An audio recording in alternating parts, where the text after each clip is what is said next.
run you through what's in the kit for the MV Triton. Starting at this side of the table, you can either choose from our adjustable bypass front struts, which feature 20+ stage of adjustment, our performance front strut, or our HP high performance monotube front strut. This will either be paired with our Trail, Expedition, or Expedition HD front coil springs, and that is our weight rating. So Trail, typically unladen, suits an OEM bumper.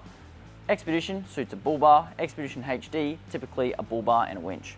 As a mandatory component for our front kit, it also features our progressive rate rubber bump stops. Moving to the rear, I'll start over here.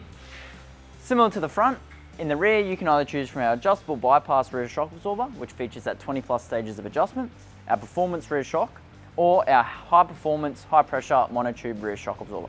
For our release spring options, you can either choose from our Trail, Trail Plus, Expedition, Expedition HD, or our Expedition XHD rear leaf springs.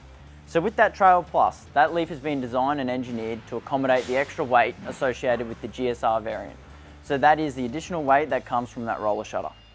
Paired with our rear leaf springs, we offer our bush kit, our greasable rear shackles, our greasable front pins, and our correct extended size U-bolts.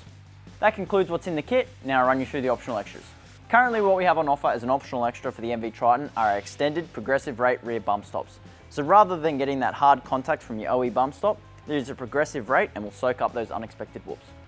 That concludes what's in the kit and the optional extras for the MV Triton.